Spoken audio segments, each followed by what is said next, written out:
कार्य पत्रक देश देखो, गद्यांश या पद्यांश को पढ़कर समझ के साथ प्रश्नों के उत्तर दे पाएंगे। ठीक है। साहित्य जो होता है वो दो रूपों में लिखा जाता है, या तो गद्य में या पद्य में। पद्य में कविता, गीत, गजल वगैरह आ जाती है, और गद्य में कहानियाँ, नाटक, एकांकी, उपन्यास ये आते हैं। तो गद्य और पद्य के दो पैराग्राफ आते हैं, 10वीं में, 12वीं में, 11वीं में अपठित बोलते हैं जिनको, और आपके भी आते हैं। ठीक है। तो अपठित गद्यांशों को कैसे हल करते हैं, तो इसके लिए पहले उस पद्यांश को 2 या 3 बार पढ़े, समझ में आएगा इसमें क्या बात चल रही है, मूल विषय क्या है, किस पर चर्चा हो रही है, फिर नीचे वाले प्रश्नों के उत्तर देने होते हैं। ठीक है। तो पहले इसको पढ़ो आप। किसी जंगल में एक हरा भरा पेड़ था, उस पेड़ पर बहुत से पक्षी अपना घोंसला बनाकर रहते थे। उन पक्षियों में एक तोता भी था, वह शाकाहारी था। अब दो शब्द आते हैं बेटा, सुन लो। एक होता है शाकाहारी, एक होता है मांसाहारी। अब ये कैसे बना है, ऊपर लिखो, जो नीली पट्टी है ना उस पर पहले लिखो मांसाहारी, माँ ऊपर चंद्र बिंदु, सा से स्कूल वाला, सा हा बड़ी री, मांसाहारी। क्या लिख दिया, लिख दिया मांसाहारी। अब इसके टुकड़े करते हैं। एक तो लिखो मांस, प्लस में आहार, आहारी। अगर री करो तो करो, नहीं तो आहार कर दो, आगे ई बाहर निकाल लो। बड़ी ई प्रत्यय है इसमें। बड़ी ई क्या है, जैसे जापान, जापानी, ई प्रत्यय ना। जैसे राजस्थान, उसमें ई जोड़ दो, राजस्थानी। तो ऐसे ही आहार होता है भोजन। आहार क्या होता है बेटा, भोजन। तो जो आहार लिखा है उसको अंडरलाइन करो, नीचे छोटे अक्षरों में लिखो भोजन। आहार क्या होता है, भोजन। पहले से पता था या अब पता लगा है, अब पता लगा है। आहार होता है भोजन, आहार होता है भोजन। और आहारी भोजन करने वाला, आहारी भोजन करने वाला। और मांसाहारी मांस का भोजन करने वाला। हाँ, तो मांसाहारी कौन होता है, जो मांस खाता है। अब दूसरा शब्द है शाकाहारी। शा कौन सा, शलगम वाला, पहला से शाकाहारी। तो ये कैसे बना, शाक प्लस में आहार, शाक प्लस में आहारी, खाने वाला, शाक सब्जी खाने वाला है ना। एक तो मांस खाता है, एक शाक सब्जी खाता है, वो शाकाहारी होता है। अब बताओ आप शाकाहारी हो या मांसाहारी, शाकाहारी। हाँ, और शेर क्या है, मांसाहारी। और गाय क्या है, शाकाहारी। समझ गए, शाकाहारी मांसाहारी। जो किसी जीव को मारकर खाता है वो मांसाहारी होता है। तो मांस खाना चाहिए या नहीं, नहीं। ये जानवरों का काम है, ये जानवरों का काम है। मरे हुए जानवरों को खाना जानवरों का ही काम है। भगवान ने आदमी के खाने के लिए बहुत चीजें बनाई है, बहुत चीजें, बहुत चीजें, आप गिन नहीं सकते। इतनी चीजें भगवान ने खाने की बनाई है।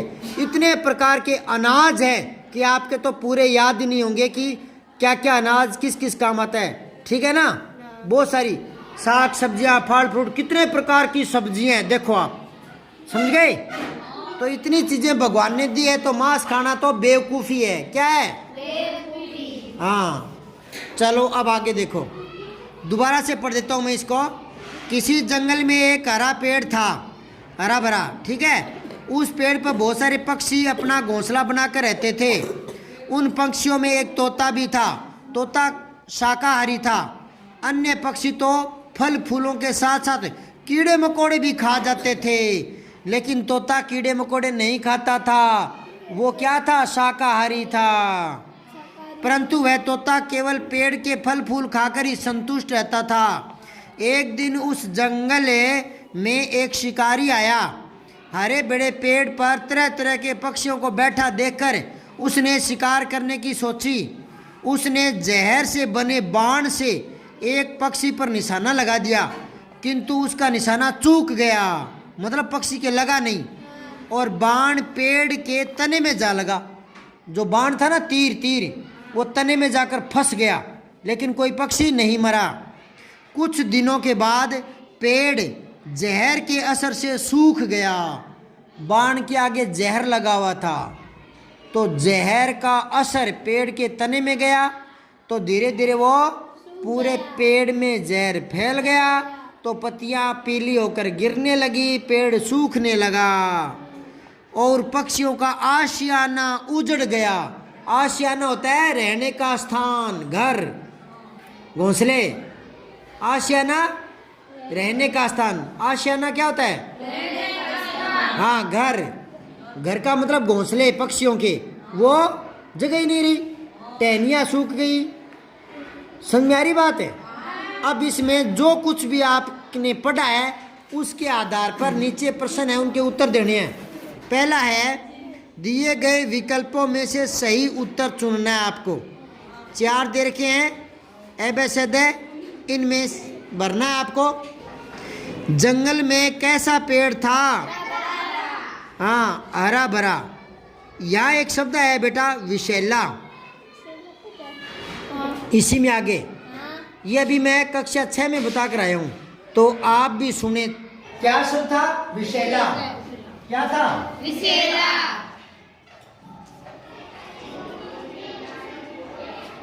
विशैला। इसमें मूल शब्द बताया था मैंने, तो मूल शब्द का मतलब होता है ये किस से बना है। अगर आपको कोई भी कहे कि इस शब्द में मूल शब्द बताओ, तो आपको क्या सोचना है कि ये बना किससे। उदाहरण से देखो, जैसे मैं उदाहरण दिया करता हूं हमेशा, सामाजिक। सामाजिक, अब ये बड़ा किससे है? समाज से। तो इसमें मूल शब्द कोई पूछेगा तो क्या बताएंगे? समाज। समाज। इसमें जुड़ा क्या हुआ है? इक। बोलने से पता लग जाता है ज्यादातर, तो क्या जुड़ा हुआ है? सामाजिक इक, धार्मिक इक, लौकिक इक जुड़ा हुआ है। अब वो सुनो, पाठक अक, लेखक अक, समझ गए ना? अच्छा, गर्मी ई, जापानी ई, राजस्थानी ई जुड़ा हुआ है, ठीक है। दयालु, झगड़ालु, कृपालु, आलू जुड़ा हुआ है।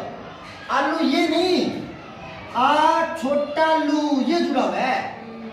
बड़ा लू कर दोगे ना तो वो आलू हो जाएगा, पोटैटो सब्जी वाला, सब्जी बनाते वो हो जाएगा। तो ये शब्द नहीं है, शब्दांश है, लास्ट में जुड़ा है।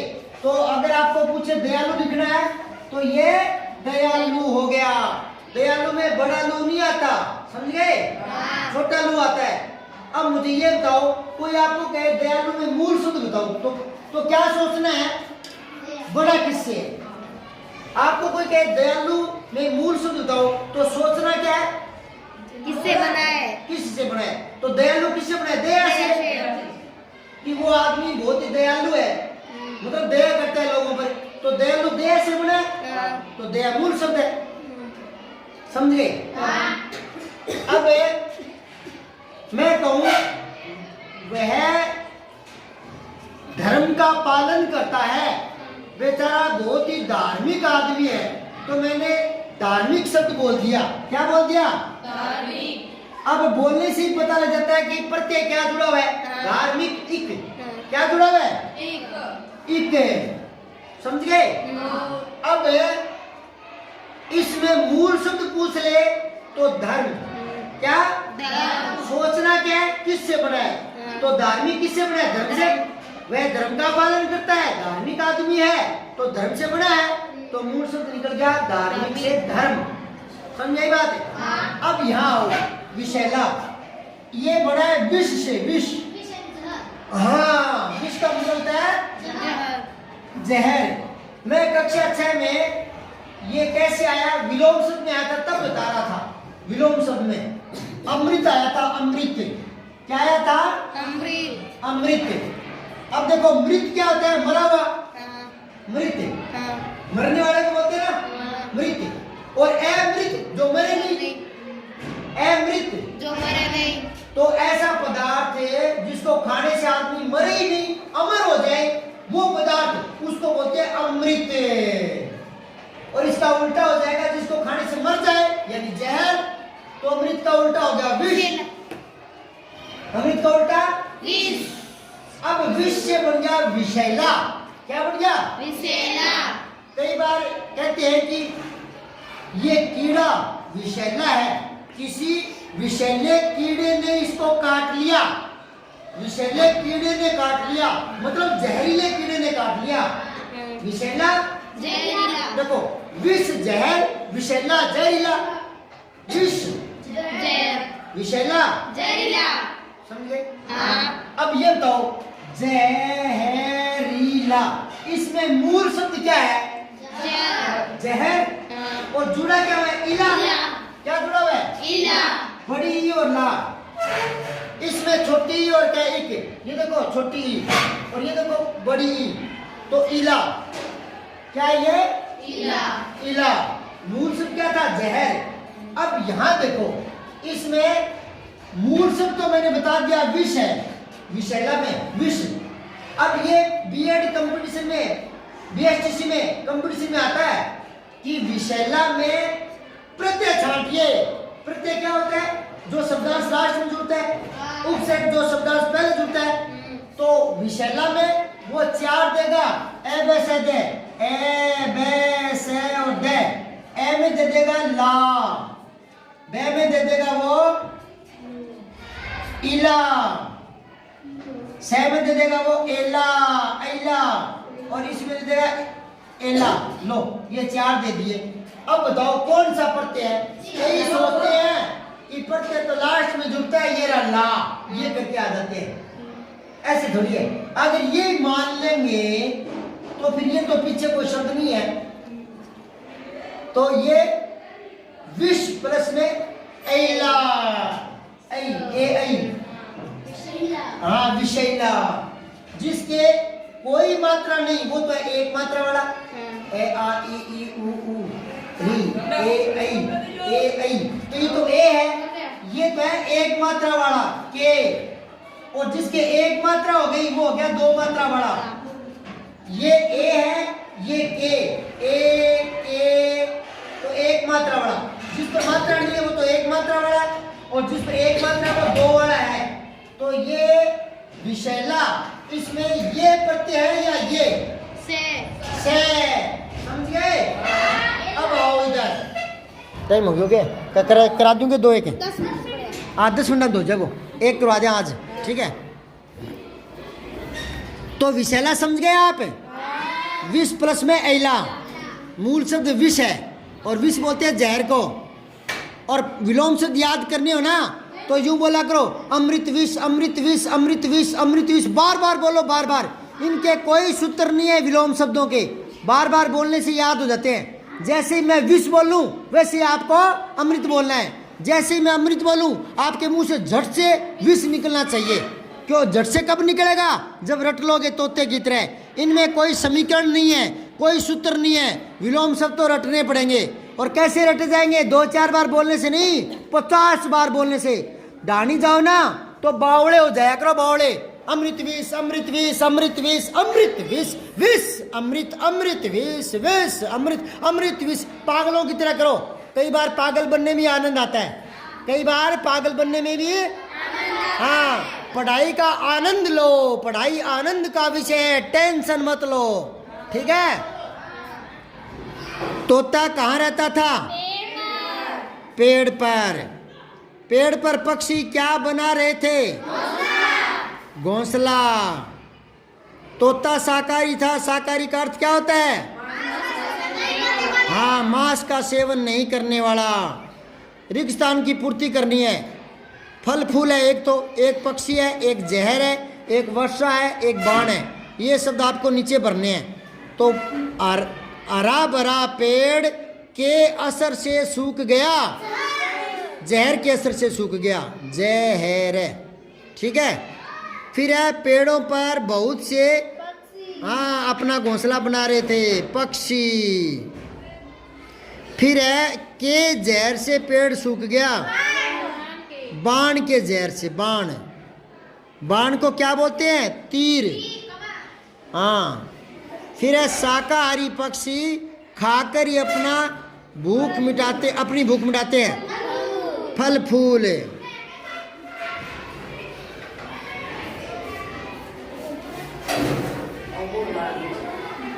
अब अगला देखो तीसरा, अशुद्ध शब्दों को शुद्ध करके लिखना है। ये शब्द गलत है, इसमें ऊपर बिंदी आएगी। क्या आएगी? घोंसला। फिर है महात्मा में आधा ते आएगा,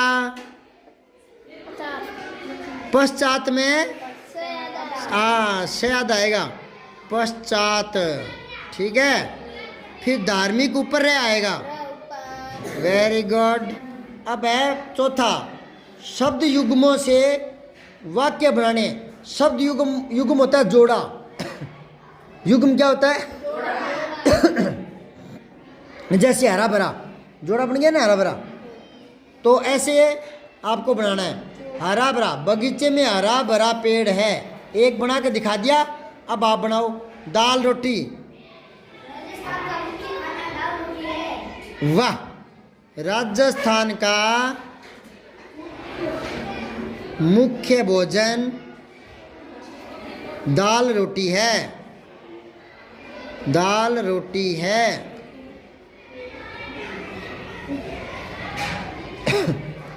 और बनाओ तो ऐसे बना सकते हो, आदमी को क्या चाहिए? बस दाल रोटी चाहिए, है ना। चलो अगला देखो, खाना पीना। दाल रोटी अंडरलाइन। अच्छा एक और सुनो, जो वाक्य बनाते हैं, शब्द का प्रयोग करते हैं ना, उसको अंडरलाइन कर दिया करो। खाना पीना, पार्टियों में खाना पीना ही चलता रहता है। पार्टी और कोई बना ले, और कोई बना। इस पार्टी में खाना पीना दिन भर चलेगा। दिन भर चलेगा, तो खाना पीना को अंडरलाइन कर लो। इस पार्टी में खाना पीना दिन भर चलेगा। फिर है कचौड़ी पकौड़ी। ज़्यादा कचौड़ी पकौड़ी नहीं खानी चाहिए। ज़्यादा कचौड़ी पकौड़ी नहीं खानी चाहिए। नहीं खानी चाहिए। घर का सादा भोजन ही खाओ, ठीक है। और कार्यपत्रक 24 करेंगे कल।